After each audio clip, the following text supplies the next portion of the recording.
मैं हूँ अल्ताफ शेख और आप देख रहे हैं किंग स्टार 24 न्यूज़। 15 तारीख का जो डेट फाइनल हुआ है, जो वोटिंग का जो है, देखना ये है कि एमआईएम जो कुछ सीटें चुनिंदा सीटों से लड़वा रही है और वहीं पे समाजवादी पार्टी भी लड़ा रहे हैं। हमारे साथ में अंसार जी है, उनसे कुछ सवालात करेंगे। जो गोवंडी जो शिवाजी नगर को जो सीट लड़वा रही है, चुनिंदा सीटें, उसको किस तरीके से आप देखते हैं? हम देखिए इसीलिए ज़्यादा सीटों पर नहीं लड़ा रहे हैं ताकि सांप्रदायिक ताकतें और मजबूत ना हो, भाजपा ना आ जाए। हम चाहते हैं कि वोटों का बिखराव ना हो, इसीलिए हम फकत चंद सीटों पर चुनाव लड़ रहे हैं। जो मौजूदा एमएलए है वो कह रहे हैं बीटेक का टैग दे रहे हैं। अरे बीटेक साहब, उन साहब की तो बिल्कुल बात मत कीजिए। बहुत बड़े झूठे आदमी हैं। उम्र हो गई, शायद उम्र का तकाजा, उनसे कहीं झूठ बोलना बंद करें। मुझे बताइए, मध्य प्रदेश में जाकर के चुनाव लड़ते हैं, मध्य प्रदेश में 71 सीटों पर जाकर चुनाव लड़ते हैं। 10 सीटें ऐसी होती जहाँ से 5 से 10 हज़ार वोट पाते हैं, जिस वजह से वहाँ पे भाजपा आ जाती है। गुजरात जाते हैं, 5 सीटें ऐसी होती हैं जहाँ पर जिनकी वजह से भाजपा आ जाती है। महाराष्ट्र में आकर चुनाव लड़ते हैं, 2 सीटों गठबंधन से मिलती हैं और उसके बाद 7 सीटों पर वो एमआईएम को हराने के लिए चुनाव लड़ते हैं, जिस वजह से वहाँ पे भाजपा आ जाती है। ये तो वो तो कम से कम ना कहें कि भाजपा की बी टीम हम है। लेकिन जो भाजपा की बी टीम के हिसाब से आप जो कह रहे हैं, उनका तो ये बयान भी है कि जहाँ जहाँ मुसलमान जो कैंडिडेट होता है लड़ता है, वहीं पे एमआईएम अपने कैंडिडेट उतारती है। देखिए, मुसलमान, हम आपको आपको आज एक स्ट्रैटेजी समझा दें आपके माध्यम से। मुसलमान का नेता और मुसलमानों के नेता में बहुत फ़र्क होता है। अभी अभी मैंने किसी चैनल में कहा था, वो इमरान प्रतापगढ़ी की एक क्लिप मैंने सुनाई थी। उसमें उसने यही बोला था कि पूरे सदन में अगर कोई बोला तो फ़कत एक बोला, जिसका नाम असदुद्दीन ओवैसी, जब ट्रिपल तलाक वाला कानून आ रहा था। तो ये थे मुसलमानों के नेता और उसी सदन में और मुस्लिम नेता थे, लेकिन सब खामोश थे। वो भी मुसलमान थे, वो भी कलमा पढ़ने वाले थे, लेकिन वो नहीं बोले।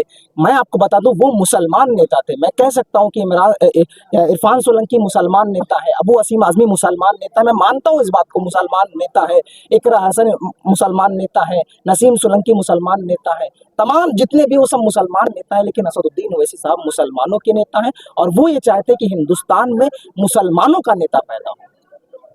उनका तो कहना है कि उनके एमआईएम के पास में तो एक एमपी, हमारे पास तो 37 एमपी है। वही तो बता रहा हूँ, 37 एमपी क्या वो खामोश है? आज लगातार हमारी मॉब लिंचिंग हो रही है, लगातार हमें झूठे मुकदमे में डाला जा रहा है, जवानों की जवानियां बर्बाद हो रही हैं। 37 एमपी किस काम के हैं? किस काम के हैं? जब सदन में अभी अभी अभी वक्त बोर्ड वाला बिल आ रहा था, सब खामोश थे, लेकिन बोल वही रहा था। आप क्या, अभी मैं आपको अबू वसीम आजमी की बात बता दूं, जिस वक्त इनको मार पड़ी थी, उस वक्त भी इनके पास 23 सांसद थे। अब मार किस वजह से पड़ी थी, ये आप जाकर के खुद पता लगाइएगा।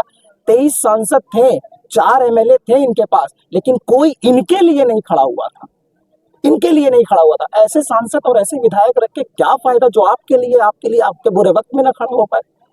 उनका तो एक और आरोप है कि अकोला में बीजेपी से आपने गठबंधन कर लिया। अकोला में हमने कर लिया, अगर वो साबित कर दे तो शायद मैं राजनीति छोड़ दूंगा, अगर वो साबित कर दे। लेकिन अंबरनाथ सीट पर मैं बता सकता हूँ कि कांग्रेस के 12 पार्षद भाजपा में शामिल हो गए। जी साहब, हमें आप भाजपा की बी टीम मत कहिए। हम आपको नहीं कहते, हम कहते हैं ये चुनावी रण है, आओ चुनाव लड़ो, जिसको जितना दम होगा, जिसको जनता जितनी पसंद करती है उसको वोट से देगी। हमने कभी नहीं कहा इसी इलाके के विधायक अतीक साहब, हम विधायक कहेंगे, वो विधायक थे, उन्हें एक साजिशन हराया गया, लेकिन 40,000 वोट पाए वो अतीक साहब, और अबू वसीम आजमी से 13,000 वोटों से हार गए। हमने नहीं कहा कि हम हार गए, भाजपा की बी टीम है, सी टीम है, डी टीम है, उन और लोगों की वजह से हम हार गए, हमने नहीं कहा। हमने कहा ठीक है, कोई बात नहीं, अगला चुनाव आएगा हम फिर लड़ेंगे। ये भाजपा की बी टीम और सी टीम सिर्फ हमें को कहा जाता है, लेकिन इंशाअल्लाह ताला जो है इस बार जो है नगर सेवक के जो 15 तारीख के चुनाव होंगे, ये बी टीम और सी टीम वाला जो है डायलॉग बाजी वो बिल्कुल नहीं चलेगी। और मैं कह दूं कि जो 20 साल बेमिसाल का नारा गली गली में घूम करके लगा रहे हैं, क्या यही है 20 साल बेमिसाल? गटर का पानी सड़कों पर आ गया है, नालियां भरी पड़ी हैं, कूड़ों का अंबार लगा हुआ है, अस्पताल में डॉक्टर नहीं है। उनका तो 20 साल हमने लेके 20 साल स्लोगन, 20 साल बेमिसाल साहब, यही है 20 साल बेमिसाल।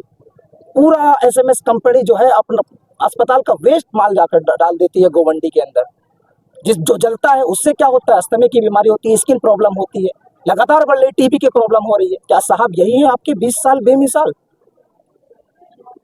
बताइए, 20 साल बेमिसाल की बात करते हैं आप। लॉकडाउन के समय खिचड़ी का पैसा गरीबों के लिए जो खिचड़ी बनाने के लिए बीएमसी ने इनको पे किया था 35 रुपए के हिसाब से पैकेट के, 50,000 पैकेट का पैसा पे करती थी बीएमसी इनको, ताकि गरीबों में जाइए वो कोई भूख से भुखमरी से मरे ना लॉकडाउन के समय। ये क्या आप आरोप लगा रहे अरे मैं बता रहा हूँ, मैं साबित कर सकता हूँ, मेरे पास आइएगा, बैठिएगा, उनको भेज दीजिएगा मेरे पास, मैं बता दूंगा आपको। बीएमसी का 35 रुपए के हिसाब से 50,000 का पैकेट अबू वसीम आजमी साहब लेते थे 35 रुपए के, और 22 रुपए में वो बनवाते थे खिचड़ी का पैकेट, 13 रुपए एक पैकेट में खाते थे, रोज सिर्फ 20,000 पैकेट ही बांटते थे, और 30,000 का पैसा कहाँ जाता था, कहाँ जाता था? बच्चे कह रहे हैं जेब में, बच्चे कह रहे हैं जेब में। सोचिए, ये है आपका रहबर। मुझे उम्मीद है आने वाले वक्त में देखिएगा आप, आपके माध्यम से मेरे पास आइएगा 16 तारीख को, मैं इंशाल्लाह बताऊंगा पूरे आसमान में पतंग पतंग पतंग। वो तो कह रहे हैं मानपुर शिवाजी नगर में शेरवानी नहीं चलेगी, आएंगे तो भट्टी से तोड़ देंगे। शेरवानी से क्या तकलीफ है इनको, किस बात की तकलीफ है? बत्तीस ही तोड़ देंगे आप, चुनाव के बाद बताएं। चुनाव के बाद ये जनता वोट 15 तारीख को वोट की चोट मारेगी और खुद बत्तीस ही टूट जाएगी, जो तो 2-4 दांत पड़े। तो आप आए हुए हैं गोंडी बहुत दिनों से, ये जो 8 वोट है आप किस तरीके से देखते हैं, आपको क्या रिस्पॉन्स दिख रहा है? बहुत अच्छा, अल्हम्दुलिल्लाह, हम 8 के 8 जीत रहे, बहुत अच्छा।